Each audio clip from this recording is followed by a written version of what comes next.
يا أيها النبي إنا أرسلناك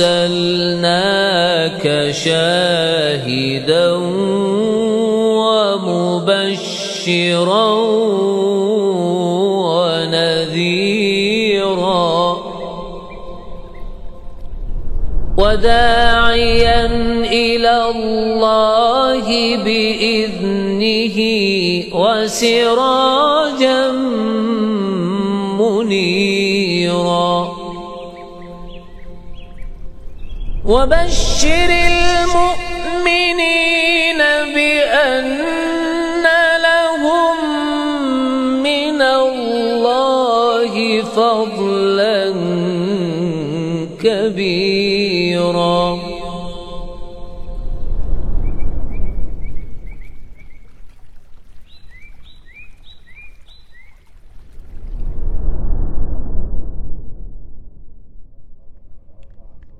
Kita akan lanjutkan pembahasan kitab At-Tauhid, masih di bab pertama, Tauhid, hakikat dan kedudukannya. Kita akan membahas beberapa ayat Al-Quran Al-Karim dari surat Al-Isra 23-24, surat An-Nisa 36, dan mungkin surat Al-An'am ayat 151 saja, karena waktu yang memang qadarullah tidak begitu luas. Namun dengan kebaikan yang Allah berikan dari waktu ini, kita memohon kepada Allah Azza wa Jalla, semoga apa yang terlisankan di lisan, yang terdengar di pendengaran, semuanya adalah keberkahan dan kebaikan, diterima oleh Allah Azza wa Jalla dan dicatat sebagai amalan kebaikan, pemberat hasanat atau mizan hasanat di akhirat kita. Allah Ta'ala berfirman, di sini disebutkan dalam halaman 1 di ayat yang ketiganya, yaitu ayat wa qadha rabbuka. Allah Ta'ala berfirman, wa qadha rabbuka alla ta'budu illa iyyahu wa bil walidaini ihsana. Wa qadha rabbuka, yaitu amara rabbuka, yaitu Rabbmu telah memerintahkan kepadamu, berarti mewajibkan kepadamu. Qadha di sini artinya memerintahkan, bukan menunaikan. Ya, ada qadha artinya menunaikan. Qadha us-shalah, salat qadha misalnya, itu menunaikan salat yang tadinya belum ditunaikan pada waktunya. Tapi di qadha di sini artinya adalah mewasiatkan atau memerintahkan. Oke, terjemahannya, dan Tuhanmu telah memerintahkanmu, ya, alla ta'budu illa iyyah, agar engkau tidak menyembah kecuali hanya kepadanya saja. Ini menjadi kaidah dari dalil ini. Ada alla ta'budu, jangan menyembah, jangan beribadah. Maka dikatakan hukum asal ibadah itu haram kecuali kepada Allah, atau kecuali dengan cara yang Allah inginkan. Hukum asal ibadah itu aslinya haram kecuali kepada Allah dengan cara yang Allah Ta'ala inginkan. Adapun kalau misalnya ibadah ini untuk Allah, iya, tetapi tidak dengan cara yang Allah inginkan, maka bisa menjadi haram ibadahnya. Atau ibadah ini tidak untuk Allah walaupun dengan cara yang Allah inginkan, tapi tidak untuk Allah, syirik, maka ini juga haram. Maka hukum asal ibadah adalah haram kecuali apa? Kecuali untuk Allah dengan sesuai perintah atau sesuai dengan keinginannya. Yaitu keinginan Allah, maksudnya Allah dan Rasulnya, sesuai dengan syariat Allah dan Rasulnya. Wa qadha rabbuka alla ta'budu illa iyyah. Ini perintah pertama. Kemudian perintah kedua di sini, wa bil walidaini ihsana, dan berbuat ihsan kepada kedua orang tua. Yang pertama tadi kan ibadah kepada Allah saja, Kedua, berbakti pada orang tua. Ini suatu penyandingan antara tauhid dengan birrul walidain. Ya, jadi tauhid disandingkan di sini dengan birrul walidain, berbakti kepada kedua orang tua. Antum perhatikan lafalnya di halaman pertama ini, wa qadha rabbuka alla ta'budu illa iyyahu. Nah, kemudian apa? Wabil walidaini ihsana. Perhatikan kalimat wabil walidaini ihsana, al walidain. Jadi ada istilah walid, ada istilah maulud. Walid itu artinya yang melahirkan, kandung, orang tua kandung. Maulud itu anak dari orang tua kandung. Ya. Kalau maulid itu tanggal kelahiran atau momentum kelahiran, hari kelahiran itu maulid. Kalau maulud artinya yaitu yang dilahirkan. Walid artinya yang melahirkan atau orang tua kandung. Nah, di sini walida ini orang tua kandung, ihsana, berbuat baik. Ya. Apa hukum berbuat baik kepada mertua? Nah, itu. Apa hukum berbuat baik kepada mertua? Silakan jawab jemaah. Ayo, yang bakti sama mertua. Apa hukum berbuat baik sama mertua? Wajib? Wajib. Apa hukum berbuat baik sama orang tua? Kandung maksudnya? Wajib. Apa hukum berkelakuan buruk tanpa hak terhadap mertua? Kok kayaknya antum berdua doang yang jawab ini, kayak makhluk Allah cuman antum berdua di sini. Lainnya nggak tahu ini siapa. Ini kayaknya apa lainnya manekuin yang hidup apa gimana ini? Ayo jawablah. Apa hukum berbuat buruk tanpa hak kepada mertua? Haram, berat. Ini anak kayaknya ini banyak yang keberatan seolah-olah mereka ini buronan-buronan ini.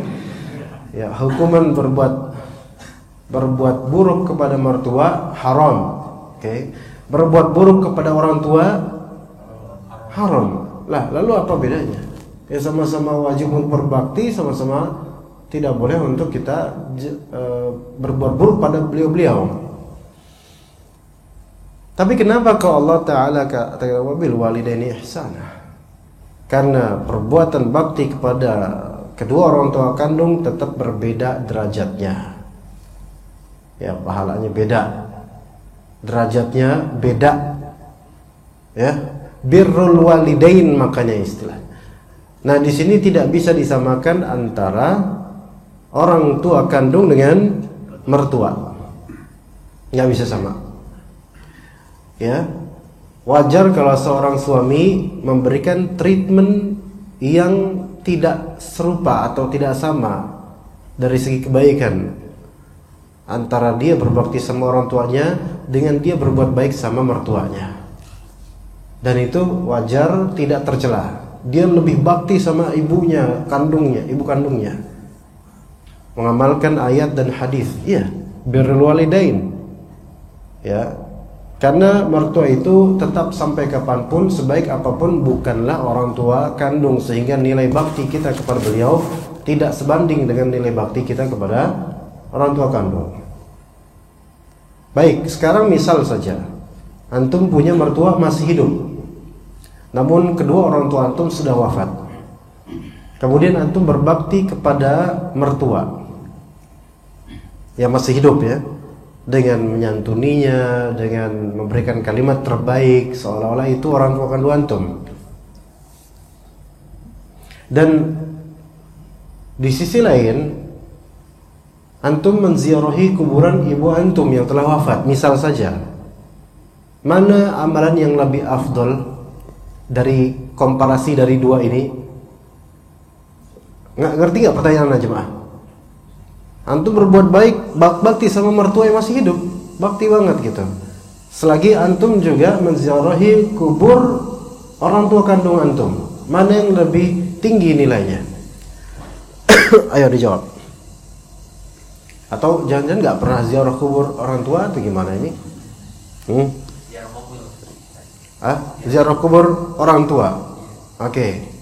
Yang lebih afdol adalah ziarah kubur orang tua kandung. Kenapa? Di situ ada bakti antum kepadanya. Lebih-lebih kalau ditambahkan kemudian antum sedekah atas nama orang tua antum. Antum meminta doa, kan namanya ziarah kubur ke kuburan orang tua, ziarah kubur kan minta supaya diampuni kan? Itu udah bakti sekali itu. Alhamdulillah. Ya. Jadi begitu jemaah. Nilai infak antum ke orang tua, nafkahi orang tua dibanding membantu mertua, tentu lebih bernilai menafkahi orang tua, jelas. Karena menafkahi orang tua itu bisa menjadi wajib. Anak katakan bisa menjadi wajib. Berarti tidak selalu wajib. Ini pahami baik-baik. Ya. Menafkahi orang tua bisa menjadi wajib.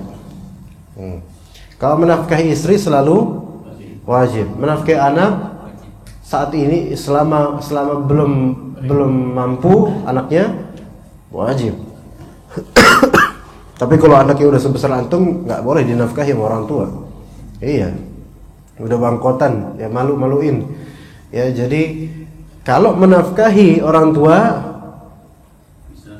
bisa menjadi wajib. Kenapa begitu? Karena menafkahi orang tua baru jadi wajib dengan dua syarat. Pahami baik-baik ya jemaah ya. Menafkahi orang tua baru menjadi wajib dengan dua syarat.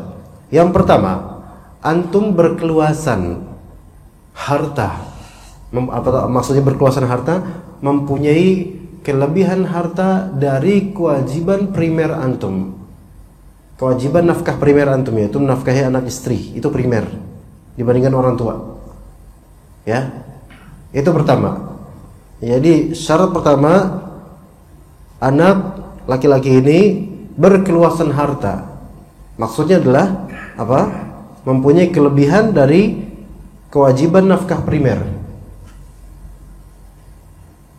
Kalau ternyata kewajiban nafkah primer anak istri aja nunggak-nunggak, maka antum belum wajib untuk menafkahi orang tua. Syarat yang kedua, orang tua antum fakir.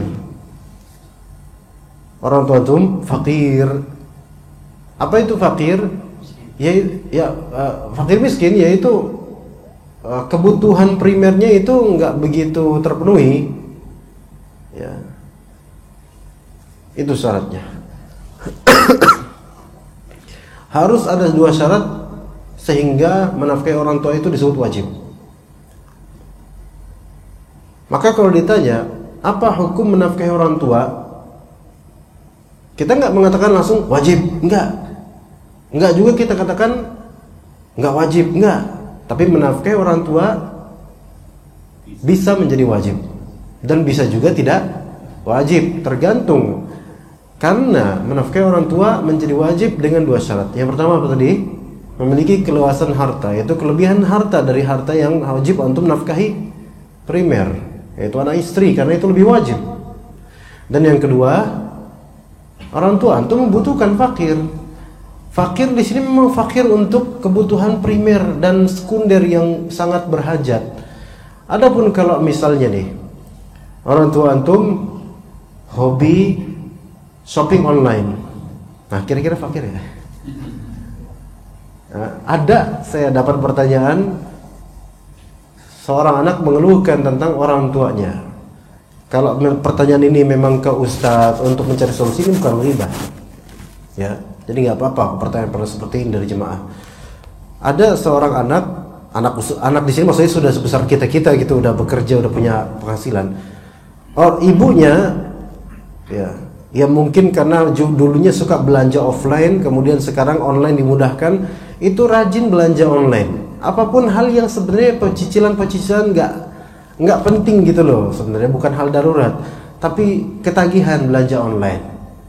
Nah selalu selalu minta sama anaknya gitulah intinya. Tolong dong transfer Nina, tolong dan gitu seterusnya. Nah, dilematis gak kira-kira anak ini kalau punya ibu seperti ini? Nah, siapa yang punya cita-cita punya ibu seperti ini ya kawan? Nah, repot antum. kontradiktif ya, bertentangan antara sama istri nanti ya. Maka gimana nih Ustaz ini? Sementara yang dibeli itu hal-hal yang sebenarnya tidak dibutuhkan sama ibu. Tapi kalau misalnya saya enggak nurutin, saya dianggap durhaka sama ibu. Ayo sok. Mana? Di mana? Api neraka atau apa? Ayo. Bingung kan dia? Nah, ketika kita tidak punya ilmunya di sini, kita bingung. Makanya orang itu bertanya ke saya, kalau ibu itu pembeliannya itu bukan kebutuhan primer atau kebutuhan sekunder yang sangat berhajat untuknya, maka tidak wajib untuk antum penuhi. Apalagi antum punya kebutuhan. Terus gimana dong? Ya tidak antum penuhi nggak apa-apa. Tapi nanti ibu ana bakal marah kemudian, dan bakal apa namanya? Dasar durhaka, ngaji, jenggot bertambah, durhaka nambah. Digituin saya, ntar jadi fitnah buat dakwah. Enggak fitnah buat dakwah, enggak. Paling ibu antum doang kayak gitu. Enggak ada ibu-ibu seperti ibu antum. Ibu antum aja kok, tenang aja. Nah, terus gimana nanti anda masuk neraka enggak? Insya Allah. Ya mudah, insya Allah enggak lah. Ya, lah. Tapi ibu anda memvonis durhaka. Iya, memvonis durhaka itu hanya vonis ibu tanpa ilmu. Enggak? Ya kan? Tanpa ilmu. Anak ini sudah baik. Kecuali kok anak ini buruk, udah baru ya, bener durhaka mungkin. Ya. Sekarang coba nih banyak ibu-ibu Betawi zaman dulu, anaknya bandel dikit lah. Ya, dibilangin anak ini, anak cowoknya dibilangin jangan main karet sama anak teman-teman, main karet juga. Tahu main karet gak, Pak? Anak Jakarta dulu kalau main karet tuh perempuan. Main karet yang terus lompat-lompat gitu loh, itu kan perempuan. Tong lu jangan main karet, nah dasar anak setan lu, digituin sama mamanya. Tapi kan itu kesalahan kecil, nggak lazimkan dia dianggap anak setan kan sama ibunya. Kalimat itu memang bisa menjadi doa. Sekarang kira-kira jadi setan beneran nggak? Ya belum tentu gitu, walaupun itu bahaya kalimat. Kalimat orang tua ya memang berbahaya kalau buruk ya. Doa, kata Nabi SAW, doa keburukan orang tua kepada anaknya itu bisa kena itu anak. Tetapi ketika anak itu sudah berusaha baik, namun lisan orang tuanya buruk, insya Allah enggak berefek. Enggak berefek. Jadi begitu jemaah sekalian. Nah nanti kalau ada dilema, mau bakti sama orang tua, tapi ini uangnya segini doang, jadi nggak bisa. Maka wajib menafkahi orang tua itu hanya ketika persyaratan ini berlaku. Satu, apa tadi? Punya keluasan harta. Dua, memang orang tua butuh untuk kebutuhan primer atau sekunder yang sangat membutuhkan. Oke, gitu ya. Wa qadha rabbuka alla ta'budu illa iyyahu wa bil walidaini ihsana. Imma yablughanna 'indakal kibara ahaduhuma aw kilahuma fala taqul lahumā uff. Yaitu jika salah seorang di antara keduanya atau kedua-duanya sampai berumur lanjut dalam pemeliharaanmu, maka sekali-kali janganlah kamu mengatakan kepada keduanya perkataan uff. Uff ini kalau di kita gitu, cekak di sini Calvin Klein ya, gitu ya. Dan kemudian wala tanharhuma, jangan membentak keduanya. Wa qul lahumā qawlan karīmā, dan katakanlah kepadanya, ucapkanlah kepadanya perkataan yang karimah. Karim di sini, karim masuk ke dalam bab karomah atau rif'ah, yaitu ketinggian, luhur gitu, perkataan yang luhur. Ya, perkataan yang luhur ini relatif antar suku, antar rumah tangga, antar uruf dan kebiasaan rumah tangga itu. Ya. Kadang-kadang kedekatan seorang anak dengan ibu itu membuat kayak sahabat gitu, dan ibu itu senang. maka nggak masalah ya, walaupun bagi tetangga atau bagi suku lain ini kurang ajar sama emaknya, tapi nggak, bagi mereka, bagi ibu itu malah nggak apa-apa. Kayak misalnya nih, kita nyuruh ibu kita nyuci piring, itu kan hal yang relatif, durhaka apa enggak kira-kira.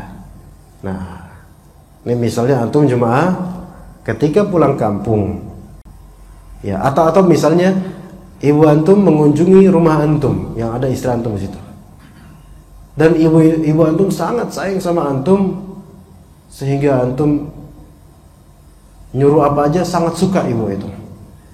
Bu, tolong dong bu cuciin piring. Seneng ibunya. Durhaka nggak kira-kira? Durhaka nggak cuma? Enggak. Iya. Tapi kalau konteks lain kadang-kadang bisa durhaka. Ya. Di keluarga lain misalnya, cuciin piring bu, bisa aja durhaka.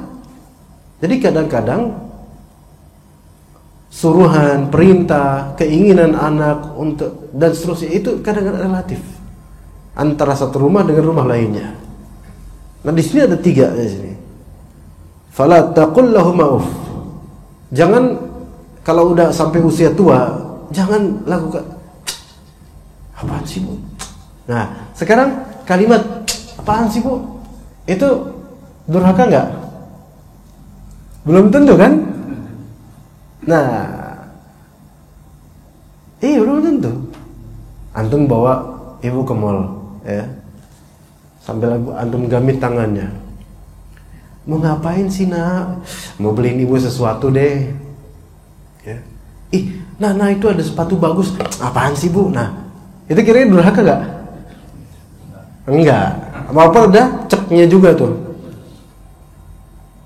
Ini mau beliin apa? Apa? Biasanya ibu-ibu dibeliin apa ya di mall itu ya? Tas. Masya Allah. Mouse. Mas. Mendingan beliin istri. Ya. Daster. Ya, nah daster mah di pasar kaget banyak, kata dia gitu. Ya ibu, ya udah dibeliin masa kayak gitu. Oh iya makasih. Ya. Kadang-kadang lafal gitu aja itu enggak mesti durhaka. Atau apaan sih bu, jangan oleh-oleh bu itu enggak durhaka ya. Enggak durhaka. Tetapi kalau ini di sini yaitu dalam rangka apa? Kesel, benci. Nah ini baru ya. Kemudian yang kedua wala tanharhuma, jangan bentak. Cekcok terjadi terutama soal perjodohan. Ini banyak nih uring-uringan ini. Bapaknya pengen anaknya jodohnya sama ini, anaknya pengen milih sendiri, ibunya pengen yang ini. Ya, masya Allah. Ya, ini dilematis. Ada beberapa report ke saya pertanyaan seperti itu. Dia pengen menikah, udah ketemu yang dia inginkan, bapaknya pengen sama yang lain. Ini kadang-kadang terjadi cekcok nih ya. Anaknya mulai meninggikan suara, bapaknya makin tinggi lagi. Anaknya makin tinggi lagi, bapaknya bengek mati. Nah kan gimana tuh, ya kan? Tapi wala tanharhuma, bentak itu berarti bisa dengan suara meninggi seterusnya atau menghardik suara tinggi sebentar apa gitu. Nah itu termasuk.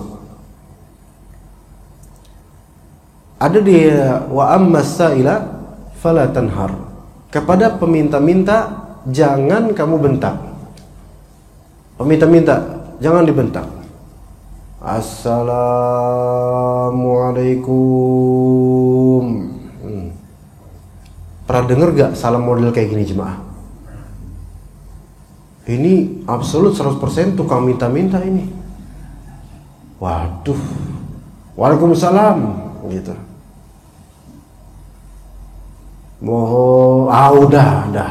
Udah tahu kita. Dah kasih 1000 ya. Tapi peminta-minta itu jangan dibentak. Assalamualaikum. Waalaikumsalam. Pergi lu. Ya, enggak boleh. Walaupun memang kita kesel sama dia. Dan sekarang itu banyak peminta-minta dengan cara mungkin ngamen, jadi robot lah, jadi badut lah, jadi manusia silver lah. Semuanya itu pada hakikatnya minta-minta, beneran. Kalau mereka memang punya jasa sehingga kita layak untuk memberinya duit, tentu jasa itu bisa kita nikmati. Coba sekarang, apa yang bisa antum nikmati dari ondel-ondel di jalanan selain kemacetan yang nambah? Nggak ada. Berarti kita anggap itu minta-minta.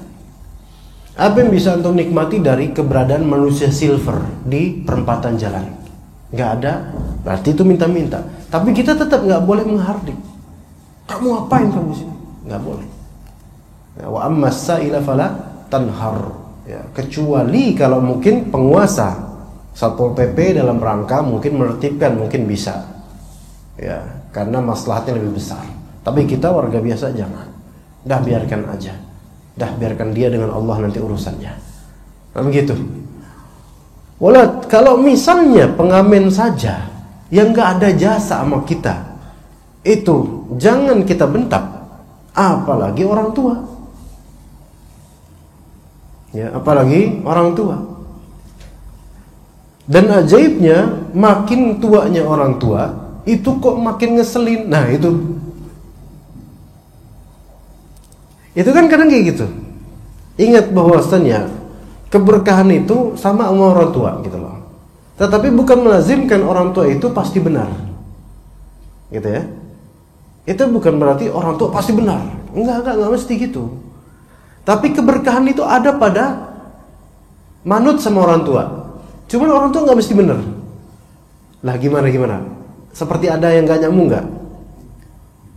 Kalau antum mau berkah, antum menurut sama orang tua. Jangan ngejawab kalau bahasa Betawi zaman dulu.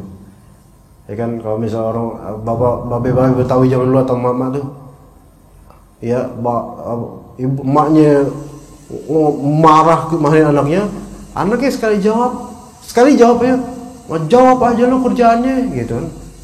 Anak siapa sih lo? Gitu. Padahal udah bertahun-tahun tuh tidur bareng kayak gitu. Anak siapa sih lo? Jawab aja lo. Ayo coba jawab. Gue jadiin cabai lo. Gitu. Emaknya gitu. Nah, anaknya itu dididik supaya apa? Jangan ngejawab. Nanti ketika orang tua makin tua, makin ngeselin. Karena pola pikirnya itu jauh berbeda dan bahkan lebih kekanak-kanakan. Sementara anaknya udah mulai menjadi anak internet age, anak kekinian, YouTuber kekinian, bling-bling ya. Wah, gimana? Bertentangan sama orang tuanya. Tapi keberkahan itu adalah dengan manut sama orang tua. Cuman orang tua tuh nggak mesti bener. Nah, begini. Ketika antum mendapatkan orang tua tuh sebenarnya nggak bener. Ini pemikiran nggak bener, nggak sesuai kenyataan. Kita yang bener. Gimana caranya supaya tetap kita itu Allah berikan kebaikan? Caranya sabar, jangan ngejawab iyain aja. Iyain di sini maksudnya ya. Diam, sabar, tahan ini. Udah tangan tuh udah saling menggamit. Udah gemeter pengen ngejawab itu menahan. Ya, tapi disabarin. Sabar ya, tahan, enggak usah ngejawab, biarin. Enggak usah ngejawab. Walaupun emaknya bilang, "Lu diomelin diem aja lo." Ntar kalau saya ngomong salah lagi gitu kan, bingung kan. Dia diem aja gitu kan. Ya. Sungguh anak-anak yang berhasil melewati fase-fase seperti itu, dia akan dapat nanti berkahnya. Dibandingkan anak yang kemudian merespon, udah kayak interview, conversation, ya, tapi saling ngamuk. Ya. Diem dia anaknya, nanut aja, diem aja, sabar, nahan emosinya. Itu insya Allah berkah itu. Makanya dalam hadis al-barakatu ma'a akabirihim, keberkahan ilmu itu bersama dengan orang-orang besar, yaitu di antara tafsirnya orang-orang tua, dai-dai tua. antum mungkin akan mendapatkan sebagian dari dai tua ngeselin. Kayaknya nggak ngerti banget sama antum, dikit-dikit salah, dikit-dikit omelin, dikit-dikit omelin. Tapi kalau antum sabar aja, biarin, udah biarin. Sabar gitu. Udah jangan direspon, jadi tahan. Antum bakal berkah ilmunya insyaallah. Begitu, emang begitu. Ya, tapi kalau antum malah berontak frontal, ya nggak tahan. Karena setiap orang akan tua nanti, kecuali yang mati duluan ya. Ketika dia tua, baru dia ngerasain. Jadi orang tua tuh pengennya didengar, nggak mau dibalikin gitu. Ketika orang tua melihat anaknya nggak ngejawab, nggak ngebalikin, itu sebenarnya diam-diam insya Allah tuh orang tua akan doain anaknya. Iya, makanya sabar sama orang tua yang mungkin ngeselin, karena pemikirannya yang mungkin konservatif. Sementara pemikiran kita itu progresif. Nah, orang tua mikirin mandek di situ-situ aja. Ya, dah sabar aja dah.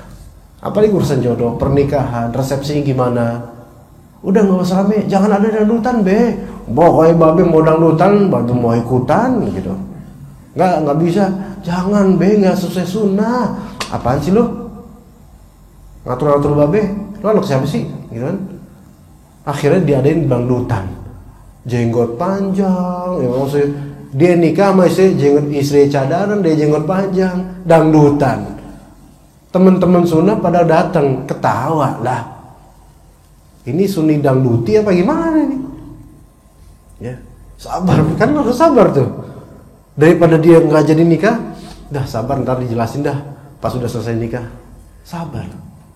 Tapi berkah, habis itu berkah insyaallah. Maka jemaah sekalian, nahan hati sambil dengerin orang tua ngomong itu butuh kesabaran, dan insya Allah di situ ada keberkahan. Maka bersabarlah. Wa qul lahuma qawlan karima, dan katakanlah perkataan yang baik. Kalau udah banyak terima nasihat orang tua, kadang kita tuh lebih tahu daripada orang tua untuk hal ini. Misal kita udah biasa jalan naik mobil, ya. Nah, orang tua kita numpang, diarahin jalan. Ini ke sini nak, sini. Iya pak, iya. Kita tiap hari lewat situ masih dituntun juga. Belok itu nanti di sana hati-hati nak, itu macet itu. Astagfirullah. Jadi pengen apa? Dalam hati astagfirullah pak, kayak saya baru belajar aja. Hati-hati itu awas. Itu lihat kanan. Pak, terusin atau keluar? Gimana rasanya pengen ngomong kayak gitu kan? Tapi ditapain sabar. Kalimat qaulan karima, kalimat yang tinggi, yang mulia gitu. Iya pak, insya Allah. Ya. Kalau kita driver online aja bisa gitu, sama penumpang bisa sabar, sama orang tua harus lebih sabar. Nah, kemudian juga wasiat di sini, wakhfid lahuma janaha dzulli minar rahmah. Wah, masya Allah diam segini. Wakhfid lahuma, rendahkanlah dirimu untuk keduanya, janahadzul, ya, terhadap mereka berdua dengan penuh kasih sayang. Jadi janah itu sayap, zul itu artinya kerendahan, sayap kerendahan. Turunkan sayap merendah, menunjukkan sikap kasih sayangmu kepada kedua orang tuamu. Jadi jangan datang-datang tuh songong, ya, lebih pintar dari orang tuanya. Mbahnya habis macul, dunia habis macul mbah, mbahnya orang habis macul pak, ya, dengan kesombongannya, merasa lebih tinggi dari orang tuanya sudah ringkih itu. Na'udzubillah min dzalik. Tapi melainkan mendekatlah, bantulah dia, apalagi seorang ibu. Wa qul, dan katakanlah, dan ini doakan orang tua kita jemaah sekalian. Rabbirhamhuma kama rabbayani shaghira. Wahai Rabb saya, wahai Rabbku, kasihilah mereka keduanya sebagaimana mereka berdua telah mendidik saya waktu kecil. Ini juga kan kita doa yang biasa diajarin sama orang tua kita dulu, kita dari kecil apa? Rabbir firli wal walidayya warhamhuma kama rabbayani shaghira. Coba kita inget deh waktu kecil itu gimana orang tua kita, ayah ibu kita betul-betul mendidik kita. Ya mungkin cerewet-cerewetnya ada, apalagi orang tua zaman dulu ya, apalagi ya ibu, kalau di antara ibu kita ada yang Betawi, Betawi. Bapak ini Betawi. Sunda. Mana Betawi? Saya ibunya Betawi, Pak. Ibu saya Betawi. Cerewet nggak? Iya. Nah, itu kan dulu kan dikit-dikit bisa disentil, diapain nih. Tapi justru Kak udah masih hidup. Alhamdulillah. Nah, tapi kangen, alhamdulillah kangen gitu loh. Tapi bukan kangen pengen digituin lagi kayak dulu, enggak, cuman lihat dulu masa-masa itu. Mereka itu ngomel karena sayang, bukan ngomel karena nyesel telah ngelahirin kita, bukan. Yang ngomel karena sayang gitu. Makanya di sini Allah mengingatkan, sebagaimana mereka berdua telah mendidik aku waktu kecil. Ketika kita doa Rabbighfirli wa liwalidayya warhamhuma kama rabbayani shaghira, itu supaya kita tuh ada apa ya? Ada memori flashback, memori yang bangkit dulu kita kecil tuh, inget tuh orang tua kita, ayah kita mungkin boncengin kita, ya. Coba kenang masa-masa itu. Tapi jangan cuma mengenang doang, doakan beliau-beliau ini walaupun masih hidup. Ya, walaupun masih hidup. Karena ketika seorang muslim walaupun dengan bergelimang dosa itu masih mendoakan orang tuanya, masih sholat dan masih mendoakan orang tuanya, itu menunjukkan dia tuh masih berpotensi jadi orang yang betul-betul soleh, masih berpotensi. Adapun kalau misalnya dia udah nggak sholat, doain orang tua nggak pernah, ini nggak ada potensi untuk jadi orang soleh, nggak ada. Ya. Kata Allah Ta'ala di surat An-Nisa, wa'budullaha wa la tusyriku bihi syai'a. Sembahlah Allah dan janganlah kamu mempersekutukannya dengan sesuatu pun, yaitu berbuat syirik. Iya, jam berapa ini? Masya Allah. Tiba-tiba aja udah jam segini jemaah. Iya. Gimana? Antum bukan cepetin jam ini kan? Bukan kan? Karena kayaknya Anda baru aja muqaddimah. Beneran. Tapi ada sekelumit kisah kecil sekali insyaallah, tapi ini happening pada anak di waktu lebaran Idul Adha kemarin.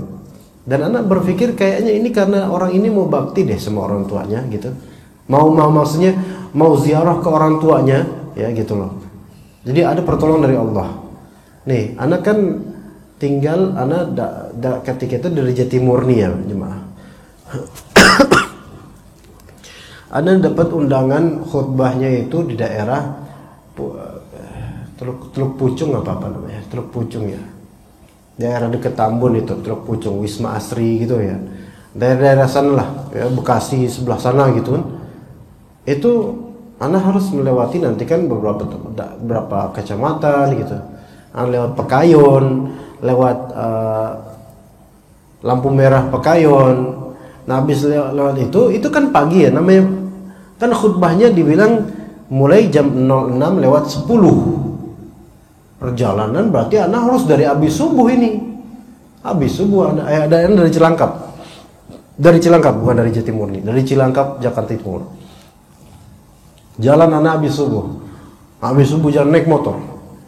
Jalan sampai ke daerah Pekayon Bekasi. Belokan. Nah, belokan di agak pinggir jalan trotoar gitu. Namanya hari Id kan pagi-paginya kan sepi ya. Maksudnya orang kan lagi pada siap-siap untuk lagi pada mandi lah gitu kan ya, mau siap-siap mau pergi sholat Id gitu kan di rumah mereka masing-masing. Ini ada kayak bapak-bapak gitu duduk di trotoar tapi bukan pinggir jalan, pas agak masukkan dikit, duduk sambil gini matanya, apalagi giniin matanya gitu. Anak kan udah ngebut lewat gitu, lihat sedikit. Hati anak langsung gemuruh, ada apa nih orang nih? Ada apa ini? Sendirian loh. Itu toko-toko semua pada tutup, nggak ada apa-apa. Nah terus anak putar balik. Itu keadaan itu masih apa ya? Gimana jam-jam sekarang? Kalau sekarang mungkin jam 6 kurang berapa gitu, jam 6 kurang 15, jam 6 kurang berapa gitu.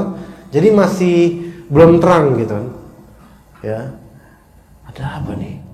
Ya, Anda balik, muter balik kemudian terus Anda deketin beliau.